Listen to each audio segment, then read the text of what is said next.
اب ہم آتے ہیں سیدنا ابراہیم علیہ السلام کے قصے کی طرف، لیکن اس سے پہلے یہ وضاحت کر دیں کہ سیدنا ابراہیم علیہ السلام کے واقعے کے ساتھ چند دوسرے انبیاء علیہم السلام کے واقعات بھی وابستہ ہیں، مثلا سیدنا لوط علیہ السلام کا واقعہ، اس لیے کہ یہ سیدنا ابراہیم علیہ السلام کے بھتیجے بھی ہیں اور ان کے پیروکار بھی۔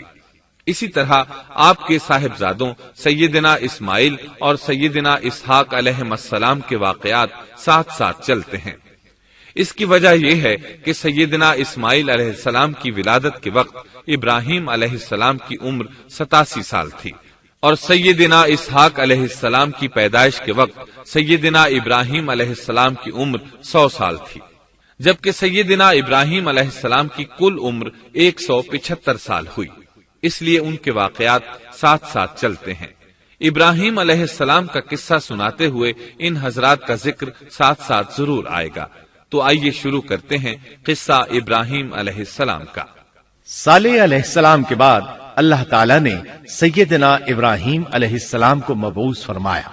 ابراہیم علیہ السلام جد الانبیاء ہیں، عظیم المرتبت اور اولو العزم پیغمبر ہیں۔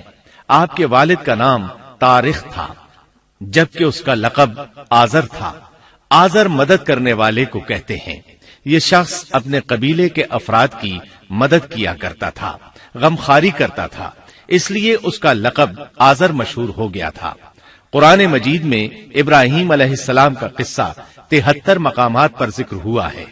یہ 73 مقامات 25 سورتوں میں ہیں، اور یہ بات ابراہیم علیہ السلام کے بلند مرتبت ہونے پر دلالت کرتی ہے۔ ابراہیم علیہ السلام بھی سام بن نوح علیہ السلام کی نسل سے ہیں۔ آپ کی پیدائش عراق کے مشہور شہر بابل میں ہوئی۔ یہ عراق کے شمال میں واقع تھا اور آج بھی موجود ہے۔ بہت بڑا شہر ہے، اس وقت بھی بڑی آبادی پر مشتمل تھا۔ یہاں بت پرستی عام ہو چکی تھی۔ اللہ تعالی سورۃ العنکبوت آیت 25 میں فرماتے ہیں، ابراہیم نے کہا کہ تم نے جن بتوں کی پرستش اللہ کے سوا کی ہے، انہیں تم نے اپنی آپس کی دنیاوی دوستی کے بنا پر معبود ٹھہرا لیا ہے۔ مطلب یہ کہ وہ لوگ اللہ کی عبادت بتوں کو اللہ کا شریک ٹھہرا کر کرتے تھے۔ ابراہیم علیہ السلام نے اپنے باپ سے اور اپنی قوم سے کہا کہ یہ مورتیاں جن کے تم مجاور بنے بیٹھے ہو کیا ہیں؟ انہوں نے جواب دیا، ہم نے اپنے باپ دادوں کو انہی کی عبادت کرتے پایا ہے۔ اللہ تعالیٰ ان کے بارے میں فرماتے ہیں، اے نبی، انہیں ابراہیم علیہ السلام کا قصہ سنا دو، جبکہ انہوں نے اپنے باپ اور اپنی قوم سے فرمایا، تم کس کی عبادت کرتے ہو؟ کہنے لگے، بتوں کی، ہم تو برابر ان کے مجاور بنے بیٹھے ہیں۔ ابراہیم علیہ السلام نے فرمایا، جب تم انہیں پکارتے ہو تو کیا وہ سنتے بھی ہیں یا تمہیں نفع اور نقصان پہنچا سکتے ہیں؟ انہوں نے کہا، یہ ہم کچھ نہیں جانتے، ہم نے تو اپنے باپ دادوں کو اسی طرح کرتے پایا ہے۔ مطلب یہ کہ یہ بت پرستی انہیں ورثے میں ملی تھی۔ وہ جن معبودوں کی عبادت کرتے تھے، نہ وہ ان کی پکار کو سنتے تھے، نہ ہی ان کے نفع و نقصان پر قادر تھے۔ اسی لیے ابراہیم علیہ السلام انہیں جھنجھوڑ رہے تھے، لیکن اندھی تقلید اور بشری عقل کے بیکار ہو جانے نے انہیں یہ سب سوچنے سے عاری کر دیا تھا۔ اللہ تعالیٰ نے ابراہیم علیہ السلام کی خصوصی رہنمائی فرمائی تھی، جیسا کہ سورۃ الانبیاء آیت 51 میں ہے، اور ہم نے ابراہیم کو پہلے سے ہدایت عطا فرما دی تھی اور ہم اسے جانتے تھے۔ ابراہیم علیہ السلام نے کبھی ایک لمحے کے لیے بھی بتوں کی پوجا نہیں کی تھی۔ آپ نے اپنی قوم کو بتوں کی پوجا کرتے دیکھا تو انہیں ملامت کی، ایک اللہ کی طرف دعوت دی، اور اس دعوت کی ابتدا انہوں نے اپنے باپ سے کی۔ اللہ تعالی سورہ مریم میں فرماتے ہیں، اے نبی، کتاب میں ابراہیم کا ذکر کر، بے شک وہ سچا نبی تھا۔ جب اس نے اپنے باپ سے کہا، اے میرے باپ، بے شک مجھے وہ علم عطا ہوا ہے جو تمہیں حاصل نہیں، اس لیے میری اطاعت کریں، میں آپ کو سیدھا راستہ دکھاؤں گا۔ اے میرے باپ، شیطان کی عبادت نہ کریں، بے شک شیطان اللہ کا نافرمان ہے۔ ان بتوں کی عبادت گویا شیطان کی عبادت ہے، اس لیے آپ نے ان معبودوں کو شیطان سے تعبیر کیا۔ فرمایا، اے میرے باپ، بے شک مجھے خوف ہے کہ تم پر اللہ کا عذاب آئے، پھر تم شیطان کے ساتھی ہو جاؤ۔ باپ نے ان کی بات سن کر کہا، اے ابراہیم، کیا تو میرے معبودوں سے پھرا ہوا ہے؟ البتہ اگر تو باز نہ آیا تو میں تجھے سنسار کر دوں گا، اور تو مجھ سے ایک مدت تک دور ہو جا، یعنی مجھ سے اتنا دور ہو جا کہ کبھی مجھے نظر نہ آئے۔ ابراہیم علیہ السلام نے اپنے باپ پر نرمی اور مہربانی کرتے ہوئے ان سے کہا، آپ پر سلامتی ہو، میں اپنے رب سے آپ کے لیے بخشش طلب کرتا رہوں گا۔ لیکن جب بعد میں ان پر واضح ہو گیا کہ وہ تو اللہ کا دشمن ہے تو ابراہیم علیہ السلام اس سے بے تعلق ہو گئے۔ سورہ توبہ آیت 114 میں اللہ فرماتے ہیں، اور ابراہیم کا اپنے والد کے لیے بخشش طلب کرنا ایک وعدے کی وجہ سے تھا جو وہ اس سے کر چکے تھے، لیکن جب انہیں معلوم ہو گیا کہ وہ اللہ کا دشمن ہے تو اس سے بیزار ہو گئے۔ بے شک ابراہیم بڑے نرم اور تحمل والے تھے۔ کسی ایماندار کے لیے جائز نہیں کہ وہ کسی کافر کے لیے دعائے مغفرت کرے، بلکہ مومن پر حرام ہے کہ وہ کسی کافر یا عیسائی وغیرہ کے لیے مغفرت طلب کرے یا اس سے یہ کہے کہ اللہ تجھ پر رحم کرے۔ ابراہیم علیہ السلام کے والد نے انہیں دھمکی دی تھی کہ اگر تم اس دعوت سے باز نہ آئے تو میں تمہیں سنسار کر دوں گا۔ اس کے جواب میں ابراہیم علیہ السلام اپنے والد کے ساتھ انتہائی شفقت سے پیش آئے اور اس سے کہنے لگے، میں آپ کے لیے اپنے رب سے استغفار کرتا رہوں گا، اس لیے کہ آپ اپنے والد پر بے حد مہربان تھے۔ اسی لیے اللہ تعالیٰ بھی ابراہیم علیہ السلام پر بے حد مہربان تھے، اور آپ کا لقب خلیل الرحمن رکھ دیا گیا۔ خلت محبت کا وہ انتہائی درجہ ہے جس کے ساتھ دل محبت سے بھر جاتا ہے، یعنی وہ بہت سے لوگوں سے بڑھ کر اللہ تعالیٰ کو محبوب تھے۔ والد کے سخت جواب کے بعد ابراہیم علیہ السلام نے ان سے علیحدگی اختیار کر لی اور انہیں مخاطب کر کے فرمایا، میں تمہیں چھوڑتا ہوں اور جنہیں تم اللہ کے سوا پکارتے ہو ان کو بھی چھوڑتا ہوں، میں اپنے رب کو پکاروں گا، مجھے امید ہے میں اپنے رب کو پکار کر محروم نہیں رہوں گا۔ آپ اللہ کے پیارے اور پسندیدہ نبی تھے۔ جب آپ نے اپنی قوم کو توحید کی دعوت دی اس وقت آپ نوجوان تھے، آپ کی عمر 16 سال تھی۔ ساتھ میں آپ اس بات پر غور و فکر بھی کرتے کہ آخر یہ لوگ بتوں کی پوجا کیوں کرتے ہیں۔ آپ کا دل ان کے شرک پر بہت کوڑتا۔ آخر آپ نے مصمم ارادہ کر لیا کہ اس شر اور فساد کی جڑ کو کاٹ کر رہیں گے، یعنی ان بتوں کو توڑ کر رہیں گے۔ آپ اپنی قوم کو بتوں کو توڑ دینے کی دھمکی دیتے رہے۔ اس دھمکی کا ذکر اللہ تعالیٰ نے سورۃ الانبیاء آیت 57 میں کیا ہے، اور اللہ کی قسم میں تمہارے بتوں کا علاج کروں گا جب تم پیٹھ پھیر کر جا چکے ہوگے۔ یہ بات ابراہیم علیہ السلام نے پوشیدہ نہیں اعلانیہ کہی تھی۔ آخر انتظار کا وقت ختم ہوا، عید کا دن آ پہنچا۔ عید کے دن وہ لوگ صبح سویرے گھر سے نکلنے سے پہلے کھانا پکا کر اپنے معبودوں کے سامنے رکھتے تھے، پھر شہر سے باہر ایک میدان میں جمع ہوتے، وہاں کھیلتے کودتے خوشیاں مناتے، ناز سے چلتے پھرتے اور کھانا کھاتے۔ شام کو گھروں کی طرف آتے، صبح بتوں کے پاس جو کھانا رکھ گئے تھے اس کو اٹھاتے اور تبرک سمجھ کر کھا جاتے۔ اپنے معمول کے مطابق انہوں نے عید کی تیاری کر لی، لیکن ابراہیم علیہ السلام تیار نہ ہوئے، اس لیے کہ وہ تو ان کے ساتھ جانے کا ارادہ ہی نہیں رکھتے تھے۔ وہ لوگ جانے سے پہلے ابراہیم علیہ السلام کے پاس آئے اور کہنے لگے، کیا آپ ہمارے ساتھ نہیں جائیں گے؟ سیدنا ابراہیم علیہ السلام نے آسمان کی طرف نگاہ کی اور فرمایا، میں بیمار ہوں۔ یہ تمام واقعہ سورۃ الانبیاء آیات 51 تا 58 میں بیان ہوا ہے۔ یقیناً ہم نے ابراہیم کو پہلے سے ہدایت فرما دی تھی اور ہم اسے جانتے تھے، جبکہ اس نے اپنے باپ سے اور اپنی قوم سے کہا کہ یہ مورتیاں جن کے تم مجاور بنے بیٹھے ہو کیا ہیں؟ سب نے کہا، ہم نے اپنے باپ دادوں کو انہی کی عبادت کرتے پایا ہے۔ آپ نے فرمایا، پھر تو تم اور تمہارے باپ دادا سبھی یقیناً کھلی گمراہی میں مبتلا رہے۔ کہنے لگے، کیا آپ سچ مچ ہمارے پاس حق لائے ہیں یا یوں ہی مذاق کر رہے ہیں؟ آپ نے فرمایا، نہیں نہیں، در حقیقت تم سب کا پروردگار تو وہ ہے جو آسمان و زمین کا مالک ہے، جس نے انہیں پیدا کیا ہے۔ میں تو ایسی بات کا گواہ اور قائل ہوں، اور اللہ کی قسم میں تمہارے ان معبودوں کا علاج تمہاری غیر موجودگی میں کروں گا۔ پس اس نے ان سب کے ٹکڑے کر دیے، البتہ صرف بڑے بت کو چھوڑ دیا، یہ اس لیے کیا کہ وہ سب اس کی طرف لوٹے۔ ابراہیم علیہ السلام نے لوگوں کے ساتھ عیدگاہ جانے سے انکار کیا اور عذر پیش کیا کہ وہ بیمار ہیں۔ وہ لوگ آپ کو چھوڑ کر چلے گئے۔ بعد میں ابراہیم علیہ السلام ان بتوں کے پاس گئے، دیکھا کہ ان کے سامنے کھانا پڑا ہے۔ چونکہ سب لوگ کھانا لائے تھے اس لیے یہ کھانا بہت زیادہ تھا، لیکن ان جھوٹے معبودوں نے اسے کھانا تو درکنار اس کو چھوا تک نہ تھا۔ ابراہیم علیہ السلام نے انہیں مخاطب کر کے کہا، یہ اتنا کھانا تمہارے سامنے پڑا ہے، تم اس کو کھاتے کیوں نہیں؟ تمہیں کیا ہو گیا کہ بات تک نہیں کرتے؟ پھر پوری قوت سے دائیں ہاتھ سے کلہاڑا مار کر ان کے ٹکڑے ٹکڑے کر دیے، لیکن بڑے بت کو چھوڑ دیا تاکہ سب اسی کی طرف رجوع کریں۔ تمام چھوٹے بتوں کو توڑ کر کلہاڑا اس بڑے بت کے کندھے پر رکھ دیا۔ مشرکین میلے سے لوٹے تو دیکھا ان کے سارے معبود اوندھے منہ ٹوٹے پھوٹے پڑے ہیں، ان کے تمام معبودوں کو توڑ دیا گیا تھا۔ وہ حیران رہ گئے کہ یہ کیسے ہو گیا، کس نے کیا؟ کہنے لگے، یہ کام کس ظالم کا ہے؟ اس نے ہمارے معبودوں کی توہین کی ہے۔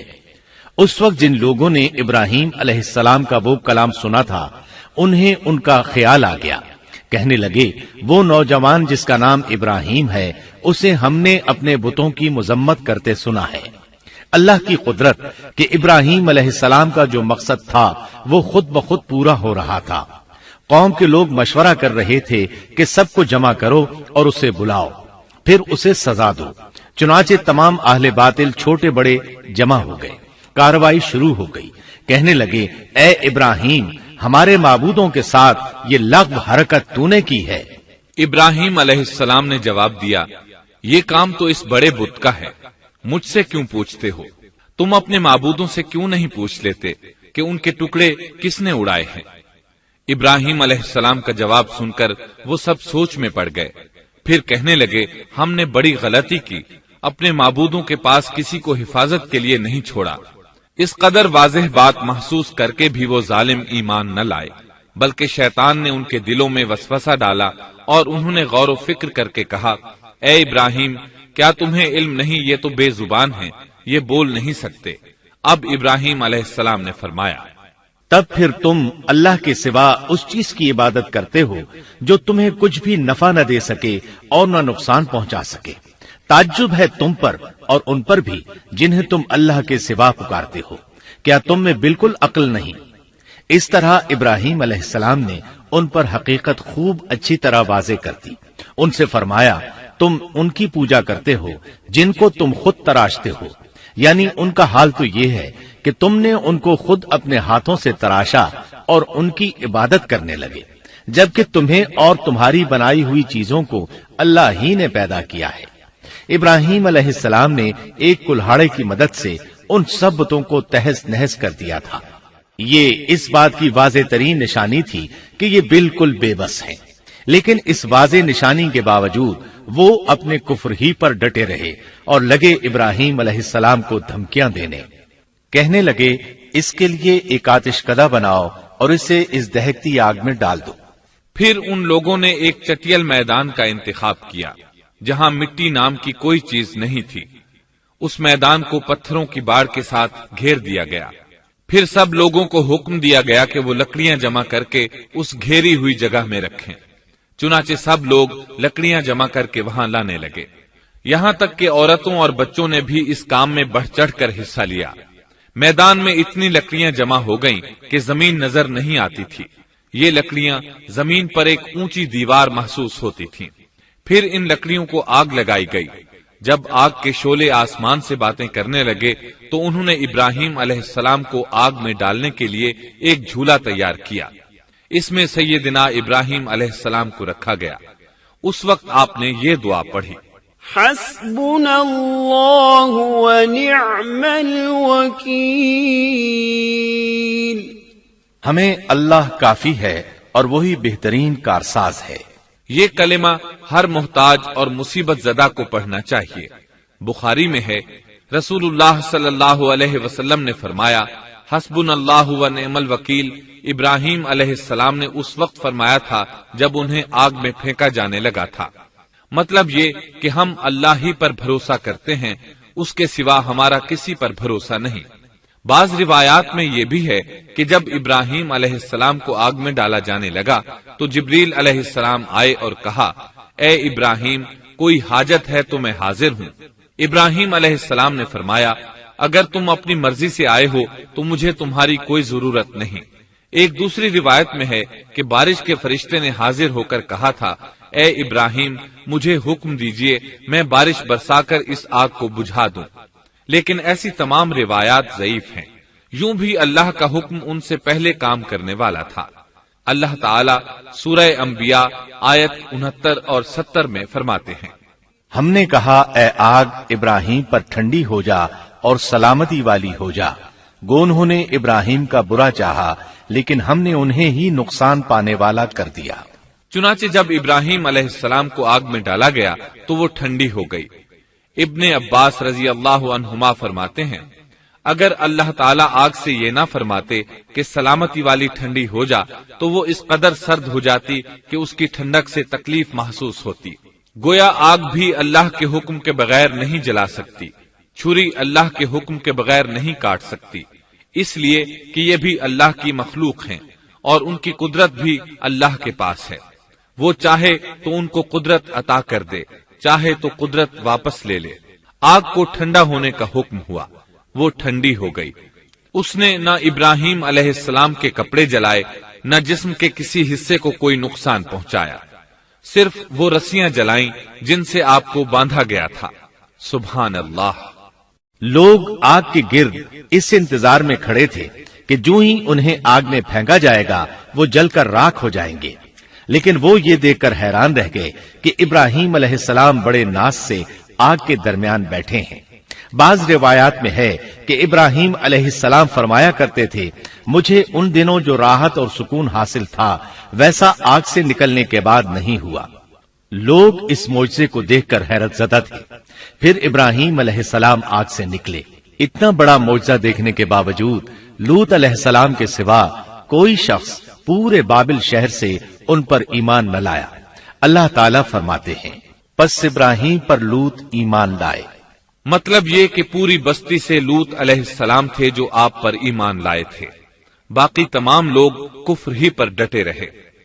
ابراہیم علیہ السلام ان کا رویہ دیکھ کر نا امید ہو گئے کہ اس سے بڑھ کر یہ کون سا معجزہ دیکھنا چاہتے ہیں۔ ان کے بتوں کو توڑ دیا گیا، اپنی آنکھوں سے اللہ کی نشانی ان لوگوں نے دیکھی، پھر بھی یہ ایمان نہیں لائے، چنانچہ آپ نے وہاں سے ہجرت کا ارادہ فرما لیا۔ اس وقت بابل پر نمرود نامی بادشاہ کی حکومت تھی۔ کہا جاتا ہے کہ زمین کے بیشتر حصے پر اسی کی حکمرانی تھی۔ جب اس کے پاس یہ خبریں پہنچیں کہ ابراہیم علیہ السلام کو آگ میں ڈالا گیا لیکن آگ نے انہیں نہیں جلایا تو اس نے ابراہیم علیہ السلام کو اپنے دربار میں پیش کرنے کا حکم دیا۔ ابراہیم علیہ السلام کو وہاں لایا گیا۔ نمرود نے ان سے ان کے رب کے بارے میں سوال کیا۔ اللہ تعالیٰ سورۃ البقرہ آیت 258 میں فرماتے ہیں، کیا تو نے اس شخص کو نہیں دیکھا جس نے ابراہیم سے اس کے رب کے متعلق جھگڑا کیا، اس لیے کہ اللہ نے اسے سلطنت دی تھی۔ ایک روایت میں ہے کہ 4 بادشاہوں نے زمین کے بیشتر حصے پر حکمرانی کی ہے، ان میں سے ایک نمرود ہے۔ نمرود اپنے وقت کا حاکم و بادشاہ تھا۔ ابراہیم علیہ السلام سے جب اس کی اللہ تعالیٰ کے بارے میں بات چیت ہوئی تو ابراہیم علیہ السلام نے کہا، میرا رب وہ ہے جو زندہ کرتا ہے اور مارتا ہے۔ جواب میں اس نے کہا، میں بھی زندہ کرتا ہوں اور مارتا ہوں۔ چنانچہ اس نے حکم دیا کہ جیل سے 2 آدمیوں کو لے آؤ۔ جیل سے 2 ایسے آدمیوں کو لایا گیا جن کے لیے سزائے موت کا فیصلہ ہو چکا تھا۔ اس نے ان میں سے ایک کے قتل کا حکم دیا، دوسرے کو معاف کر دیا۔ اس سے اس نے یہ ثابت کرنا چاہا کہ وہ بھی زندہ کر سکتا ہے اور موت دے سکتا ہے، اور کہنے لگا، دیکھ لو، میرے حکم سے لوگ مرتے ہیں اور میرے حکم سے انہیں زندگی ملتی ہے۔ اس کی بات سن کر ابراہیم علیہ السلام نے غور کیا کہ اگر وہ اس سے موت و حیات کے باریک فلسفے پر بحث کریں گے تو نمرود کا مقصد پورا ہو جائے گا اور میرا مقصد پورا نہیں ہو پائے گا۔ اس لیے بحث و مباحثے کی بجائے کوئی مضبوط دلیل پیش کر دی جائے تاکہ حق و باطل کے درمیان فرق واضح ہو جائے۔ چنانچہ آپ نے فرمایا، بے شک اللہ سورج کو مشرق سے لاتا ہے، تو اس کو مغرب سے لے آ۔ کافر بادشاہ یہ سن کر مبہوت رہ گیا، اس کا سر جھک گیا۔ اللہ تعالیٰ فرماتے ہیں تب وہ کافر حیران رہ گیا اور اللہ نا انصافوں کو سیدھی راہ نہیں دکھاتا۔ ان تمام باتوں کے بعد نمرود کو یہ معلوم کرنے کی ضرورت نہیں رہی کہ ابراہیم علیہ السلام آگ سے کیسے نجات پا گئے، کیونکہ حقیقت اس پر آشکار ہو چکی تھی۔ وہ جان گیا تھا کہ اصل معاملہ کیا ہے۔ چنانچہ اس نے ابراہیم علیہ السلام سے کہا، آپ اس ملک سے نکل جائیے، ہم آپ کو یہاں نہیں رہنے دیں گے۔ ابراہیم علیہ السلام نے عراق کو خیر بات کہا اور شام کی طرف ہجرت کر گئے۔ یہاں آ کر وہ حران نامی بستی میں مقیم ہوئے۔ اسی جگہ آپ نے اپنے چچا ہاران کی بیٹی سیدہ سارہ علیہ السلام سے شادی کی۔ اللہ تعالیٰ اس ہجرت کے بارے میں فرماتے ہیں، اور ہم اسے یعنی ابراہیم اور لوط کو بچا کر اس زمین کی طرف لے آئے جس میں ہم نے جہان کے لیے برکت رکھی تھی۔ جب آپ حران کے مقام پر پہنچے تو وہیں ٹھہر گئے، وہیں رہنے لگے۔ یہاں آ کر آپ کا شمار بنو حران میں ہونے لگا۔ آپ لوگوں کو اسی شہر میں رہنے کی دعوت دیتے۔ اس شہر کے لوگ بتوں کی پوجا نہیں کرتے تھے بلکہ ستاروں کو پوجتے تھے۔ ابراہیم علیہ السلام نے جب ان کی یہ حالت دیکھی تو ارادہ کر لیا کہ ان لوگوں کو بتائیں گے کہ ستاروں کی عبادت کرنا باطل ہے۔ یہ لوگ چونکہ نجوم پرست تھے اس لیے ان کی عبادت کا وقت رات کو ہوتا تھا، اور یہ لوگ رات کے وقت عبادت کرتے تھے، کیونکہ ان کے معبود یعنی ستارے رات ہی کو طلوع ہوتے ہیں۔ چنانچہ ابراہیم علیہ السلام انہیں یہ دکھانے کے لیے کہ ان چیزوں کی عبادت باطل ہے ایک دن ان کے ساتھ نکلے۔ اللہ نے آسمان کے دروازے کھول دیے تو ابراہیم علیہ السلام نے چاند، ستاروں، سیاروں اور آسمان و زمین کی سلطنت کو دیکھا۔ اللہ تعالیٰ نے ابراہیم علیہ السلام سے تمام پردے ختم کر دیے جو عام طور پر لوگوں کی آنکھوں پر ہوتے ہیں، اور انہوں نے وہ کچھ دیکھا جسے آج کی رصد گاہیں بھی نہیں دیکھ سکتی۔ اللہ تعالیٰ سورۃ الانعام آیت 75 میں فرماتے ہیں، اور اسی طرح ہم نے ابراہیم کو آسمان اور زمین کی سلطنت کا مشاہدہ کرا دیا تاکہ وہ یقین کرنے والوں میں سے ہو جائے۔ بعض مفسرین نے لکھا ہے کہ یہ سب کچھ اللہ تعالیٰ نے ابراہیم علیہ السلام کو اس لیے دکھایا تھا کہ وہ ستاروں کی پرستش کرتے تھے۔ پھر اللہ تعالیٰ نے اپنی عبادت کی طرف ان کی رہنمائی فرمائی۔ جن مفسرین نے یہ بات لکھی وہ غلطی پر ہیں، کیونکہ ایک جلیل القدر رسول کے متعلق ایسا گمان کرنا کبیرہ گناہ ہے۔ آسمان اور زمین کی سلطنت اور دیگر معجزات دکھانے کے بعد اللہ تعالیٰ فرماتے ہیں، آسمان اور زمین کی پیدائش یقیناً انسان کی پیدائش سے بہت بڑا کام ہے۔ اللہ تعالیٰ ایک دوسرے مقام پر فرماتے ہیں، آسمان اور زمین میں بہت سی نشانیاں ہیں جن سے یہ منہ موڑ کر گزر جاتے ہیں۔ ابراہیم علیہ السلام حران شہر کے ستارہ پرستوں کو لے کر ایک رات نکلے۔ اچانک ایک ستارہ طلوع ہوا، اس کی چمک دمک بہت تھی، شکل صورت کے لحاظ سے بھی بہت خوبصورت تھا۔ اس وقت ابراہیم علیہ السلام نے بطور مذاق کہا، یہ میرا رب ہے۔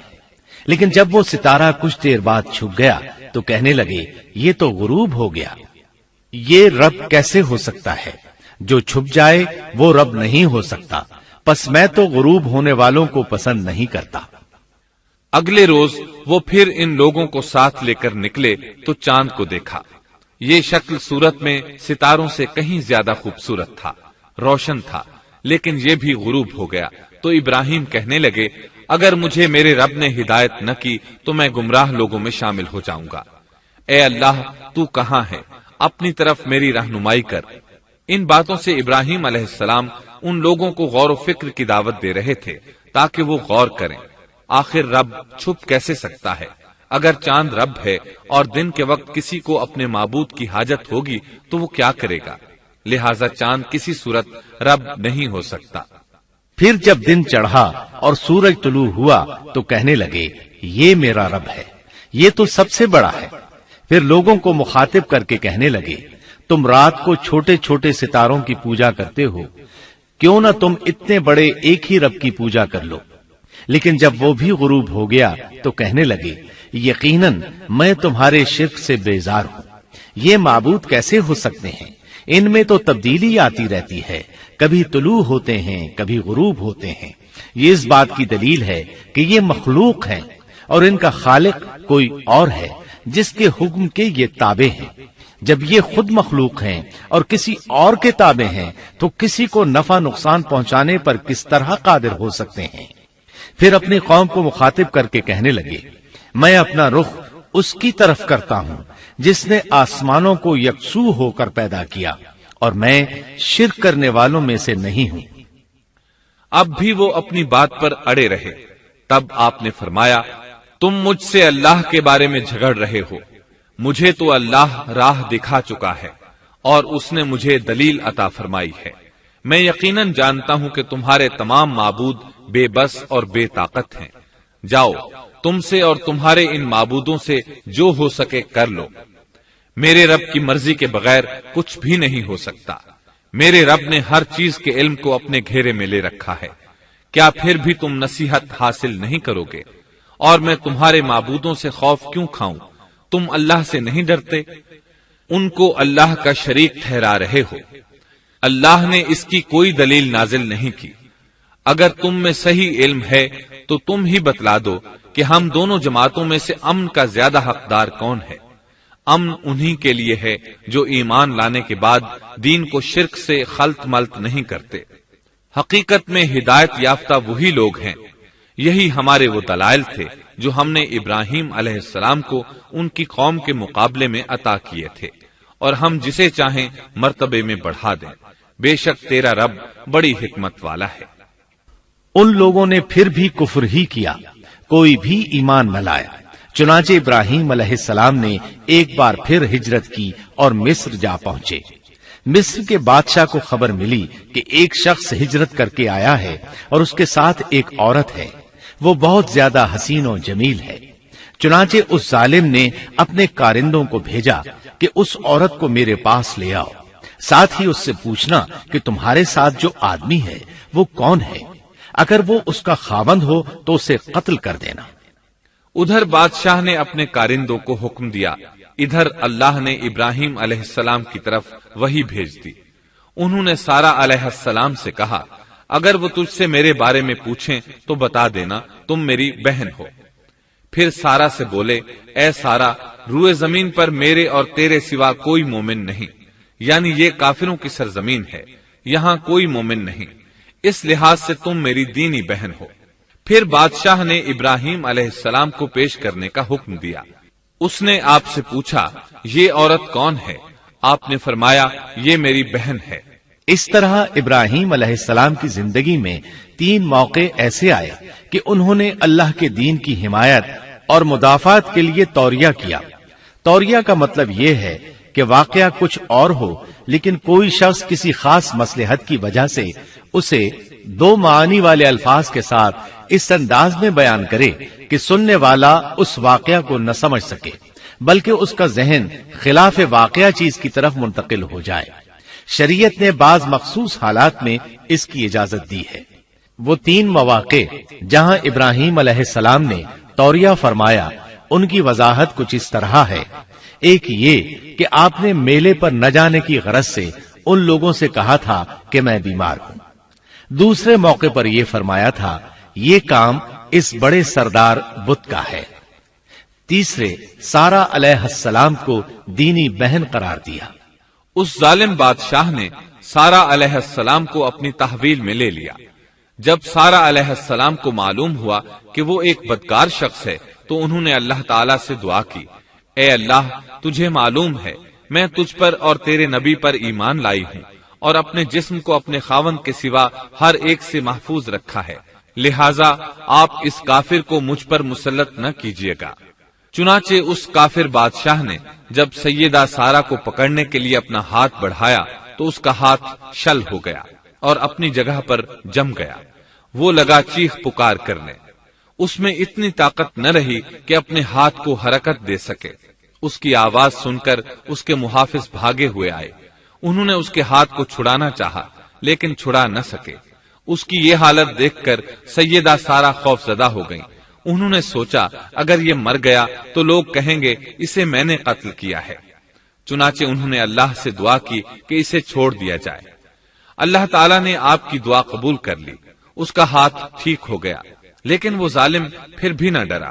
اس نے ایک بار پھر آپ کی طرف ہاتھ بڑھایا، اس کا ہاتھ پھر شل ہو گیا۔ سیدہ سارہ نے پھر دعا کی، وہ دوبارہ ٹھیک ہو گیا، وہ پھر بھی باز نہ آیا۔ تیسری بار پھر اس نے ان کی طرف ہاتھ بڑھایا، اس بار بھی اس کا ہاتھ شل ہو گیا۔ اب وہ سیدہ سارہ علیہ السلام سے کہنے لگا، اب کی بار اگر تو مجھے اس مصیبت سے نجات دلائے گی تو میں تجھے چھوڑ دوں گا اور کبھی تیرے آڑے نہیں آؤں گا۔ چنانچہ سیدہ سارہ علیہ السلام نے اللہ تعالی سے دعا کی، وہ ٹھیک ہو گیا۔ تب اس نے اپنے کارندوں کو آواز دی اور ان سے بولا، تم میرے پاس کسی انسان کو نہیں بلکہ سرکش جن کو لائے ہو۔ پھر اس نے انہیں رہا کر دیا، عزت و اکرام سے رخصت کیا اور ان کی خدمت کے لیے اپنی بیٹی ہاجرہ کو ساتھ کر دیا۔ سارہ علیہ السلام واپس لوٹی تو دیکھا کہ ابراہیم علیہ السلام نماز پڑھ رہے ہیں۔ نماز کے بعد انہوں نے پوچھا، سارہ اس نے تمہارے ساتھ کیا سلوک کیا؟ سیدہ سارہ علیہ السلام نے سارا واقعہ سنا دیا۔ سن کر آپ نے فرمایا، الحمدللہ۔ پھر بولے، اب ہم یہاں نہیں رہیں گے بلکہ واپس جائیں گے۔ چنانچہ آپ ایک بار پھر فلسطین میں آ گئے، وہیں اپنی زندگی بسر کرنے لگے۔ اب ہم آگے بڑھتے ہیں۔ جب آپ فلسطین میں مستقل طور پر رہائش پذیر ہوئے تو لوط علیہ السلام بھی آپ کے ساتھ تھے۔ لوط علیہ السلام آپ کے بھتیجے تھے، ان کے والد کا نام ہاران تھا۔ یہ بچپن ہی سے سیدنا ابراہیم علیہ السلام کے زیر سایہ رہے، انہی کے ہاں پرورش پائی، اس لیے دین حق فوراً قبول کر لیا۔ جب سیدنا ابراہیم علیہ السلام نے عراق سے شام کی طرف ہجرت کی تو یہ آپ کے ساتھ تھے، وہاں سے حران گئے تب بھی ساتھ تھے، پھر مصر کی طرف ہجرت کی تو بھی لوط علیہ السلام ان کے ساتھ تھے۔ آخر کار جب آپ نے مصر کو بھی خیر بات کہا اور فلسطین آ گئے تب بھی یہ ساتھ تھے۔ اب ابراہیم علیہ السلام نے لوط علیہ السلام کو حکم دیا کہ وہ بستی سدوم کی طرف چلے جائیں، اس لیے کہ اس بستی کے لوگ کفر کی انتہائی گہرائی میں جا چکے ہیں، انہیں کفر و شرک سے نکالنے کے لیے وہاں جائیں، انہیں اللہ کے احکام سنائیں، اللہ کی طرف دعوت دیں۔ چنانچہ لوط علیہ السلام تو اس طرف روانہ ہو گئے اور ادھر فلسطین میں صرف 3 مسلمان رہ گئے، ابراہیم علیہ السلام، ان کی زوجہ محترمہ سیدہ سارہ اور سیدہ ہاجرہ علیہم السلام، وہیں رہائش پذیر رہے اور لوگوں کو مسلسل اللہ کی طرف دعوت دیتے رہے۔ یہاں یہ بے شمار مال و دولت کے بھی مالک بن گئے۔ جب ان کی عمر 85 یا 86 سال ہوئی تو سارہ علیہ السلام نے سوچا، میں بانجھ ہوں، میرے خاوند بوڑھے ہیں، لیکن اولاد کی تمنا ہے، تو کیوں نہ میں اپنی لونڈی ہاجرہ ہدیے اور تحفے کے طور پر ابراہیم علیہ السلام کو دے دوں۔ چنانچہ ہاجرہ ابراہیم علیہ السلام کو مل گئیں، انہوں نے ان سے شادی کر لی۔ اللہ رب العزت نے جلد ہی ان کے بطن سے آپ کو اسماعیل علیہ السلام عطا فرمائے۔ ہاجرہ علیہ السلام کے ماں بننے پر اور ان کی اولاد کو دیکھ کر سیدہ سارہ علیہ السلام کو فطری طور پر غیرت کا احساس ہوا۔ اللہ کی قدرت دیکھیے، خود ہی انہیں ہاجرہ کو تحفے میں دیا تاکہ اولاد حاصل ہو، اور جب وہ ماں بن گئیں تو اب غیرت محسوس کر رہی ہیں۔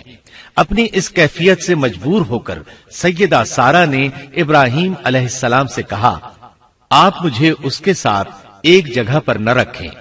مورخین اور سیرت نگار لکھتے ہیں کہ ہاجرہ علیہ السلام ایک نطاق پہنا کرتی تھی، یعنی وہ جسم کے درمیان ایک لمبا کپڑا لٹکا لیتی تھی تاکہ وہ کپڑا گھسٹ گھسٹ کر قدموں کے نشانات مٹا دے اور سارہ کو نظر نہ آئے، کیونکہ سارہ غیرت کی حد کو پہنچ چکی تھی۔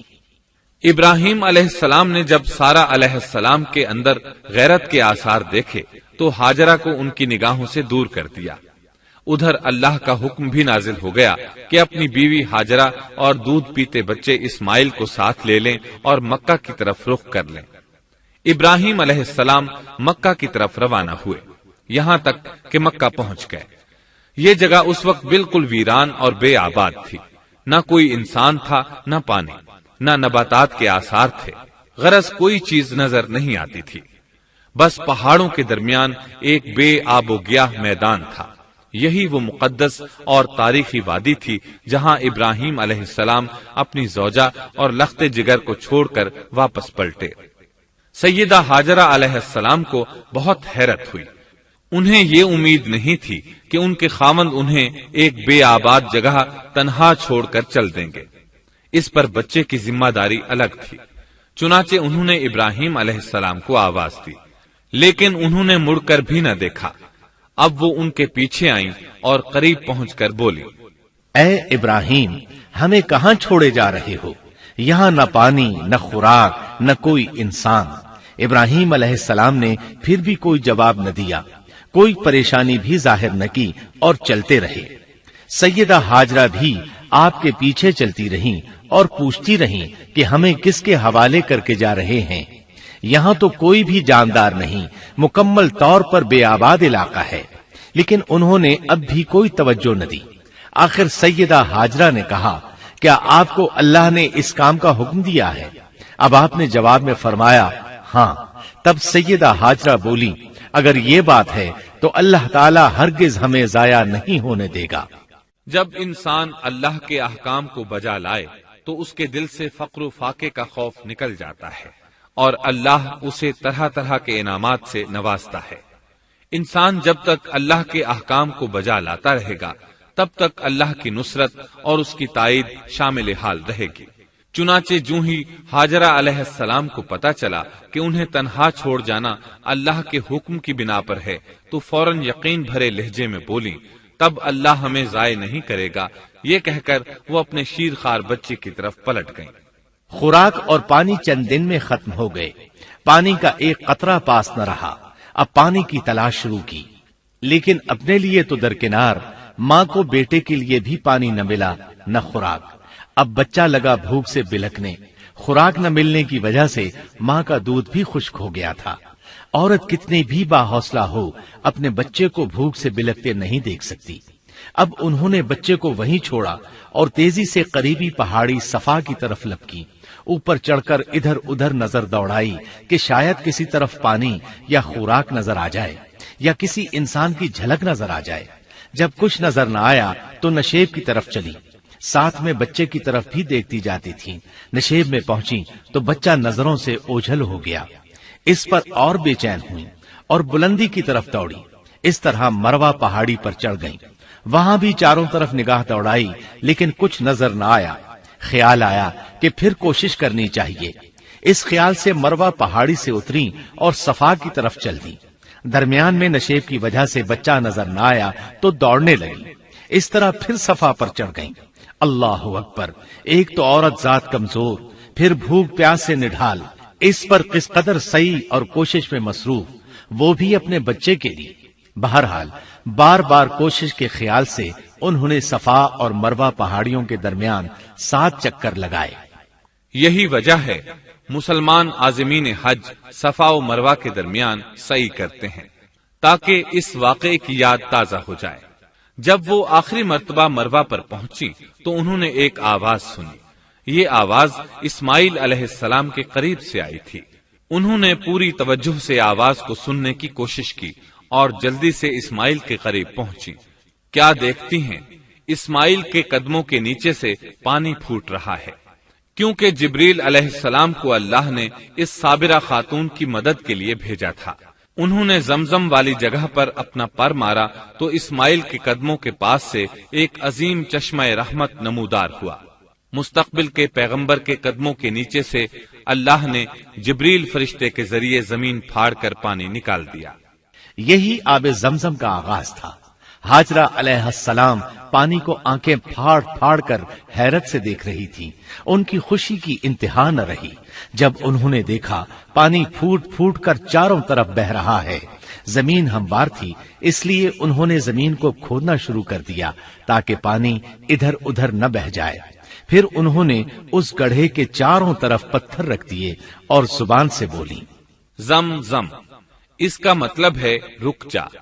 نبی اکرم صلی اللہ علیہ وسلم کا فرمان ہے، اللہ اسماعیل کی والدہ پر رحم فرمائے، اگر وہ جلد بازی سے کام نہ لیتی تو زمزم ایک بہنے والا چشمہ ہوتا، لیکن انہوں نے اس کے گرد بند باندھ دیا۔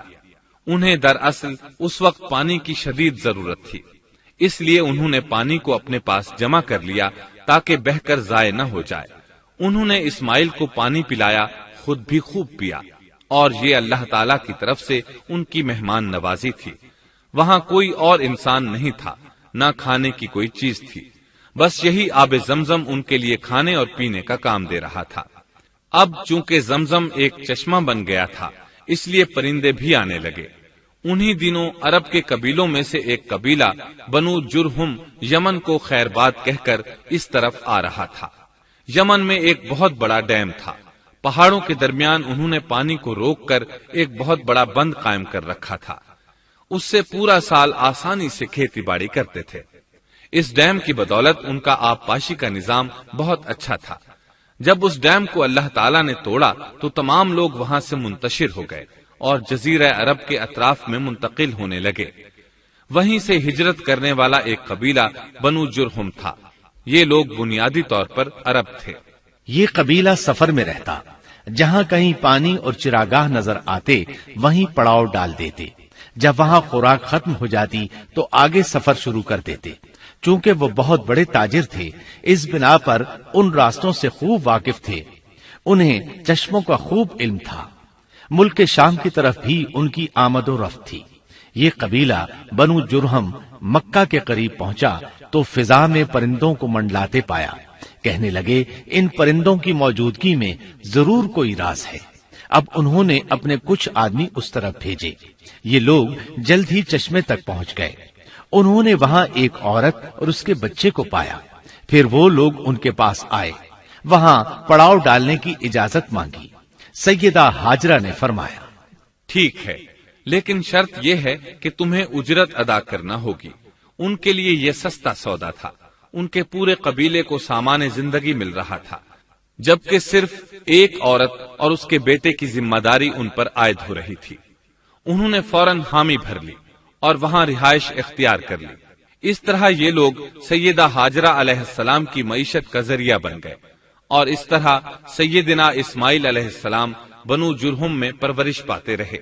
انہوں نے ان لوگوں سے عربی سیکھ لی اور ان سے بھی زیادہ عربی دان بن گئے۔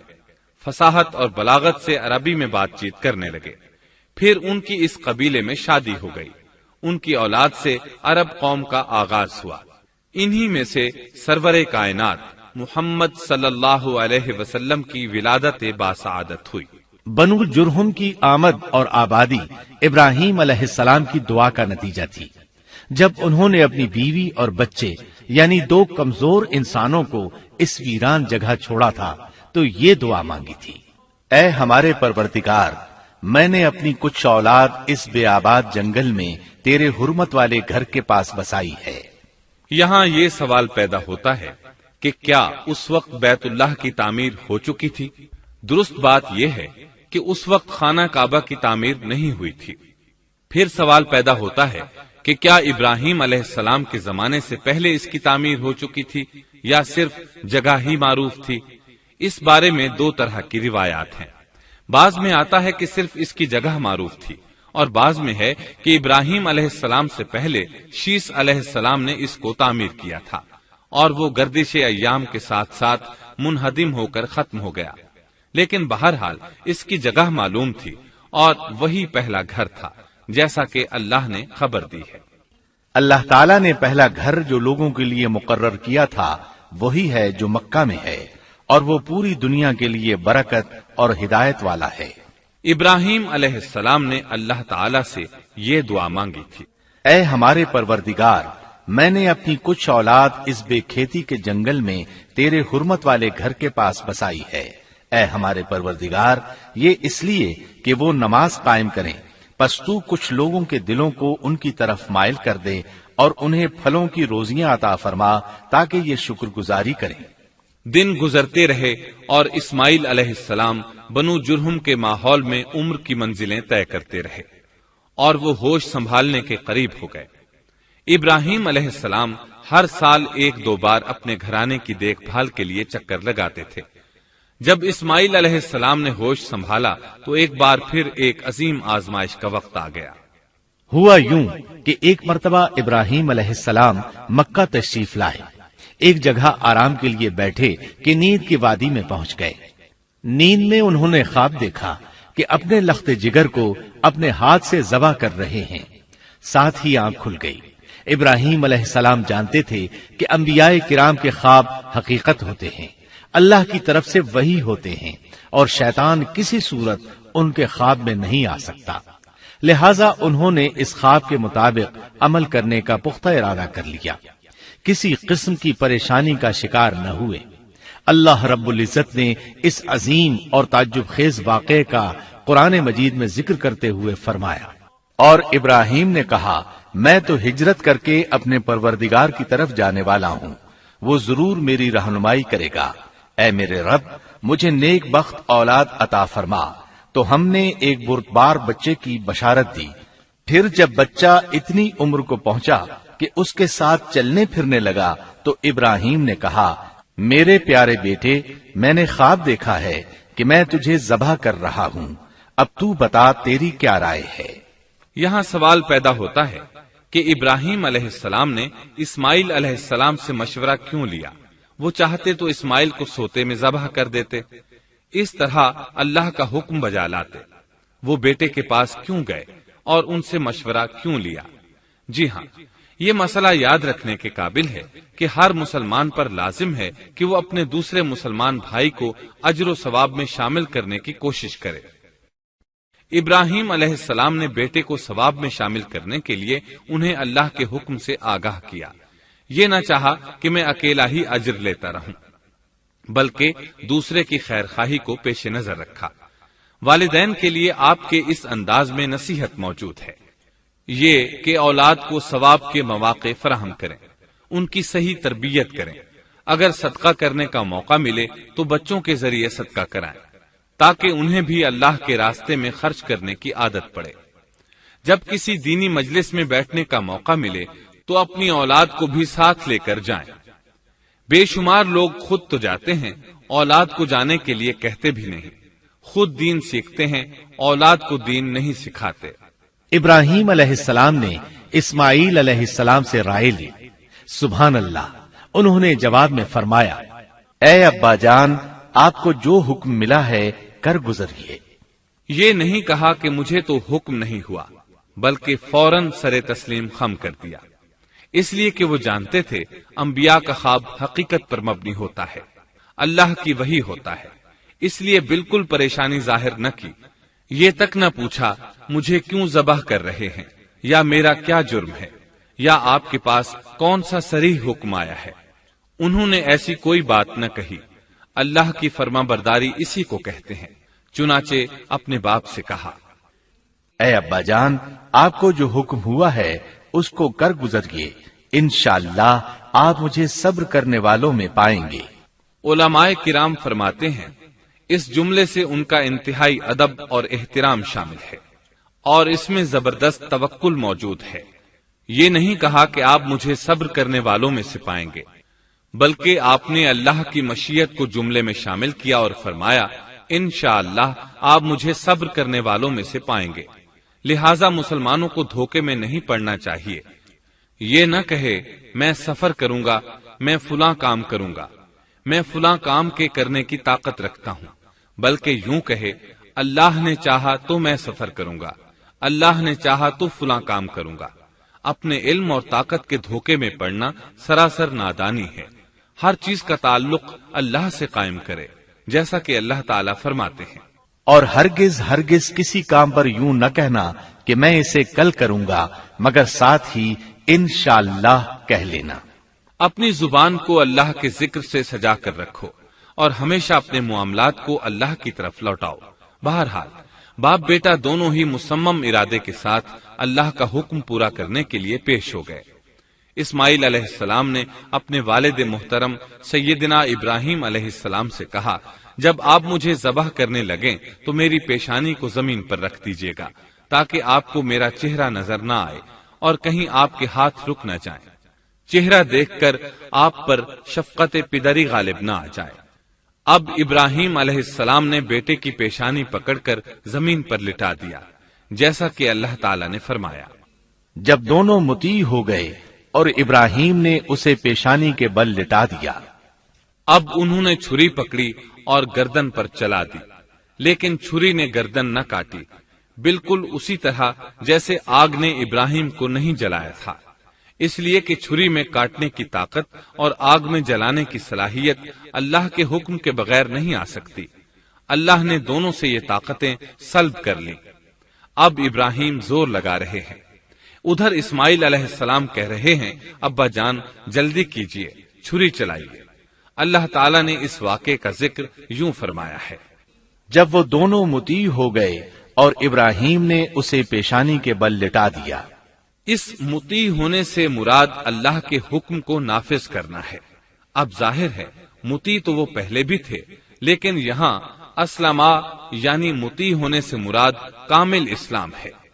نہایت واضح اور حقیقی اسلام مراد ہے، اس لیے کہ کامل اسلام وہی ہوتا ہے جس میں بغیر کسی تردد اور توقف کے اللہ کے امر اور نہی کی تصدیق کی جائے۔ یہ تھا حقیقی اسلام۔ ہاں تو چھری چلتی رہی، گلا نہ کٹا، اس لیے کہ امتحان اور آزمائش کی تکمیل ہو چکی تھی۔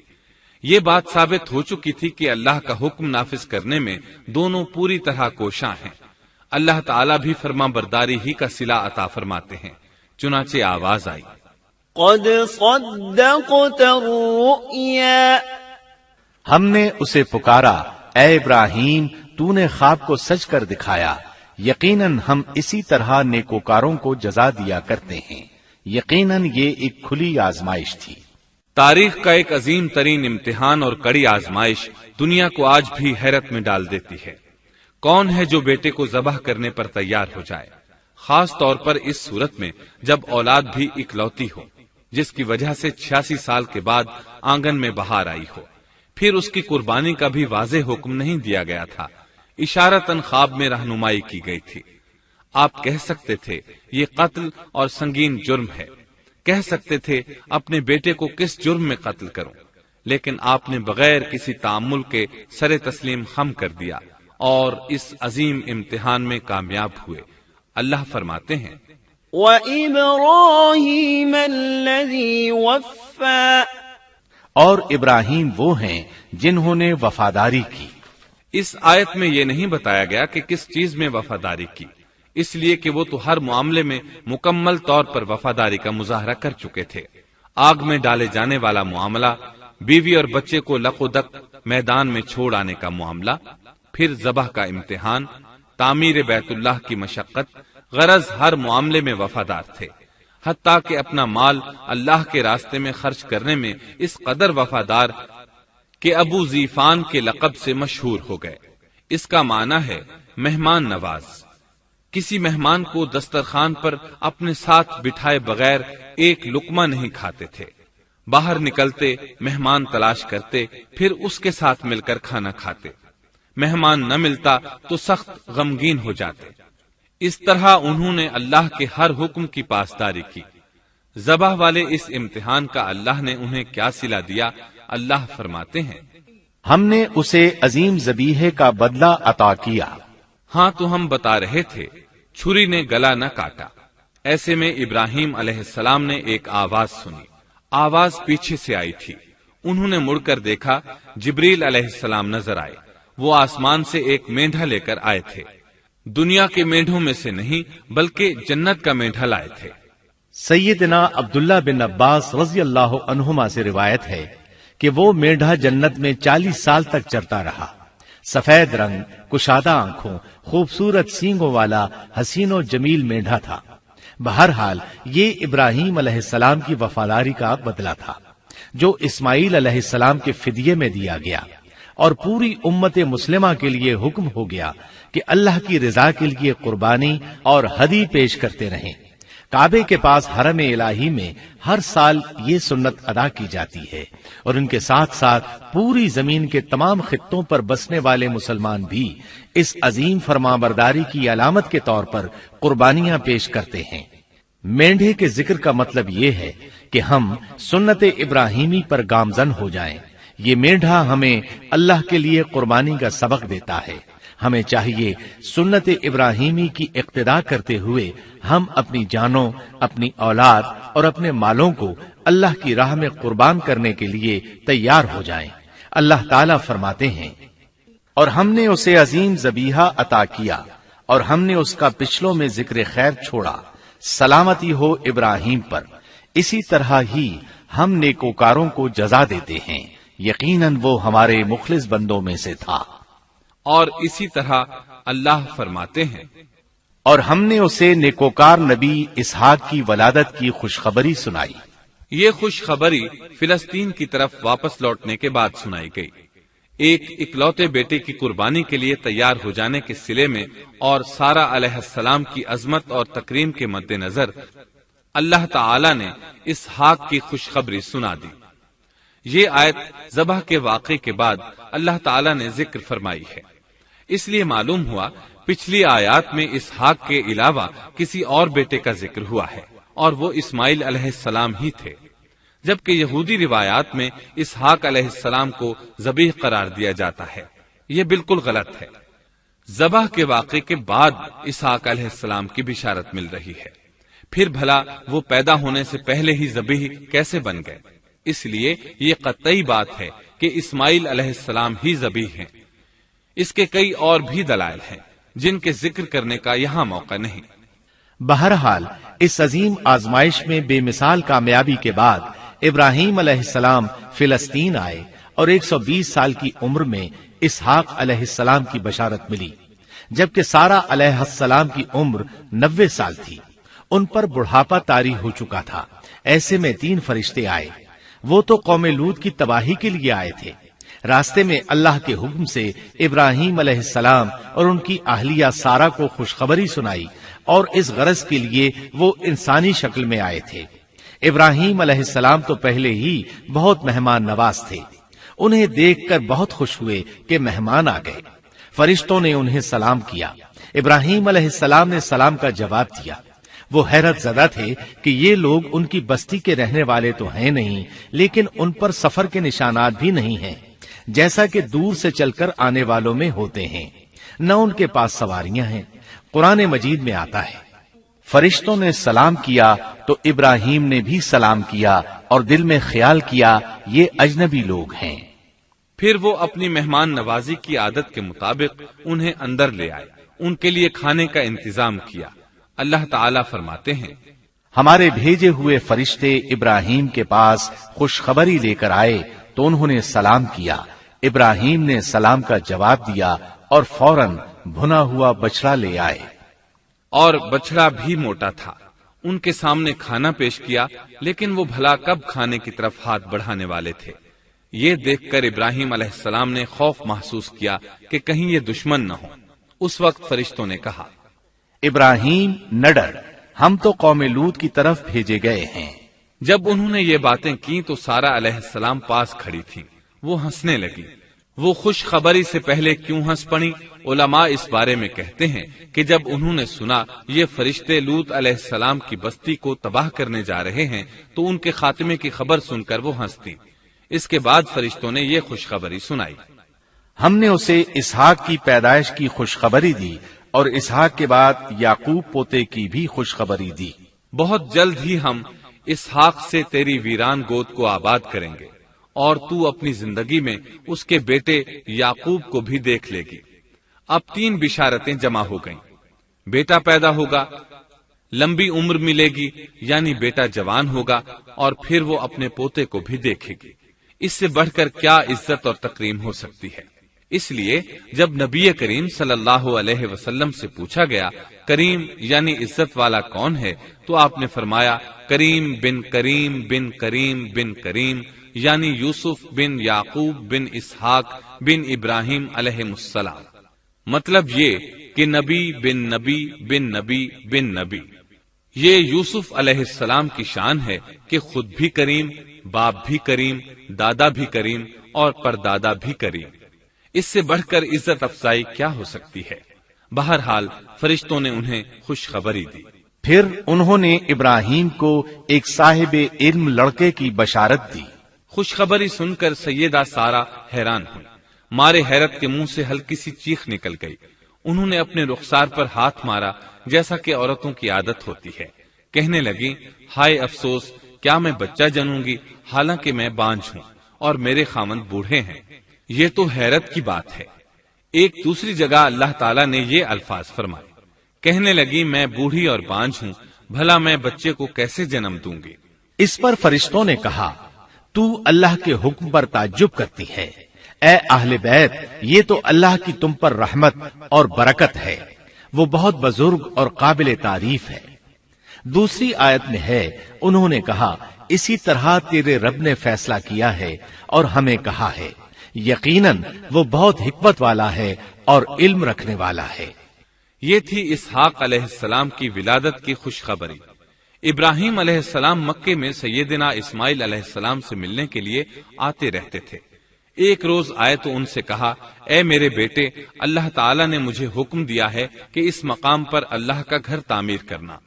اسماعیل علیہ السلام نے فوراً کہا، میں حاضر ہوں۔ اس طرح انہوں نے کھدائی شروع کی۔ ایسے میں انہیں شیس علیہ السلام کی تعمیر کے آثار نظر آئے، انہوں نے اس پر تعمیر شروع کر دی۔ ایک روایت میں یہ بھی ہے کہ انہوں نے فرشتوں والی بنیادوں کے آثار بھی دیکھے۔ نبی کریم صلی اللہ علیہ وسلم کی جوانی کے دنوں میں جب مکے کے قریش نے کعبے کی تعمیر نئے سرے سے کی تو انہوں نے اس کی بنیادوں کو گہرا کرنا چاہا۔ وہ کھدائی کرتے ان سبز پتھروں تک پہنچ گئے جو پہاڑوں کی چوٹیوں کی طرح نظر آ رہے تھے۔ انہوں نے ان پتھروں کو نکالنا چاہا۔ ایک شخص نے کدال کے ذریعے ایک پتھر کو باہر نکالا تو اس کے نیچے سے اتنا نور نکلنے لگا کہ قریب تھا وہ شخص اندھا ہو جاتا۔ پھر پتھر خود بخود نیچے جا گرا اور اپنی جگہ پر جم گیا۔ اس کے بعد لوگوں نے ان پتھروں کو ہاتھ نہ لگایا اور تعمیر شروع کر دی۔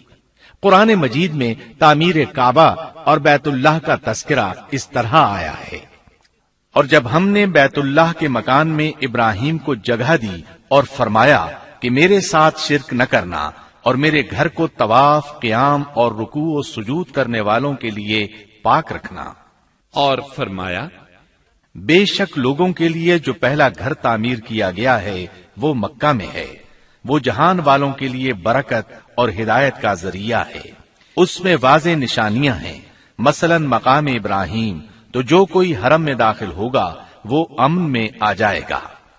اور فرمایا، اور یاد کرو اس وقت کو جب ابراہیم کو اس کے پروردگار نے کئی باتوں کے ذریعے آزمایا، وہ ان میں پورے اترے تو اللہ نے فرمایا، میں آپ کو تمام لوگوں کا امام بنا رہا ہوں۔ ابراہیم نے کہا، اے میرے رب، میری اولاد میں سے بھی امام بنائیے۔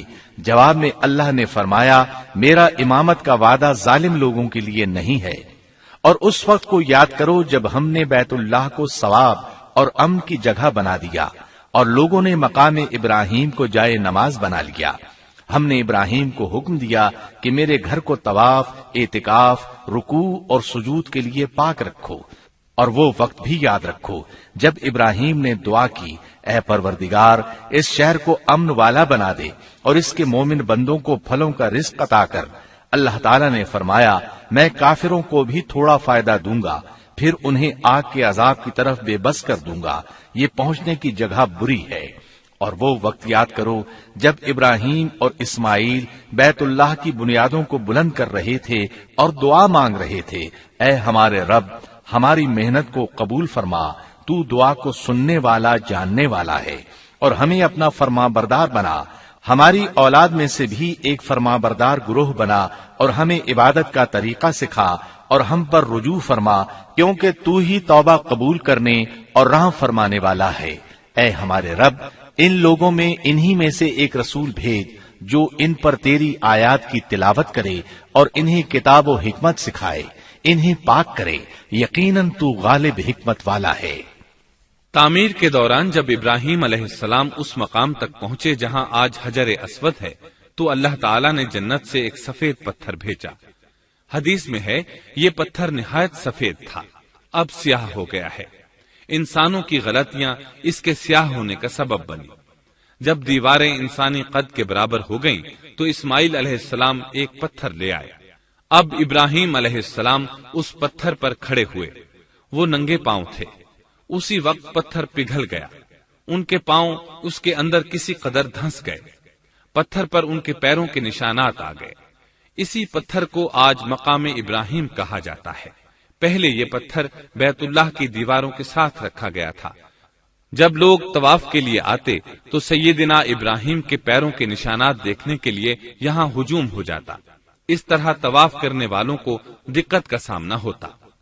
سیدنا عمر رضی اللہ عنہ نے صحابہ کرام کے مشورے سے اس پتھر کو اس جگہ سے قدرے ہٹا کر نماز کی صفوں کے قریب کر دیا تاکہ طواف کرنے والوں کو دقت نہ ہو۔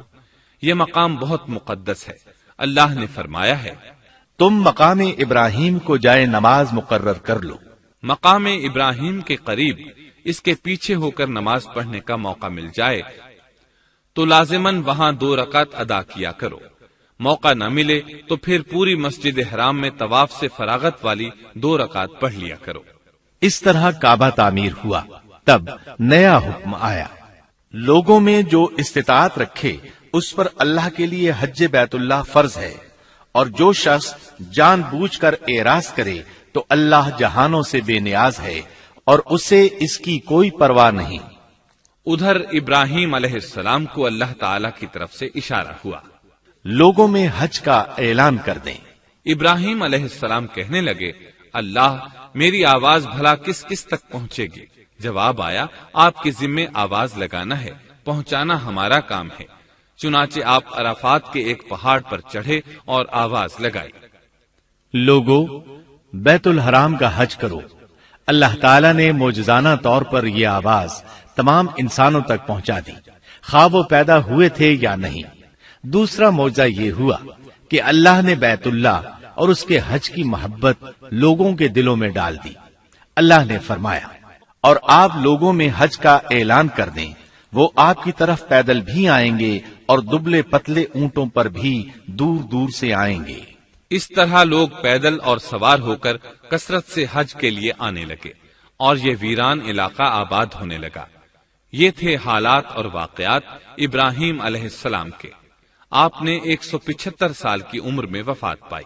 آپ سے پہلے سیدہ ہاجرہ علیہ السلام نے وفات پائی اور ان کی وفات سے کچھ ہی عرصہ بعد سیدہ سارہ علیہ السلام 127 سال کی عمر میں فوت ہو گئیں۔ ان دونوں کی وفات کے بعد آپ غمگین رہنے لگے۔ آخر اتنی مدت تک ساتھ رہا تھا۔ آپ خلیل الرحمن تھے، آپ پر صحیفے بھی نازل ہوئے، آپ اللہ کے بے حد شکر گزار تھے۔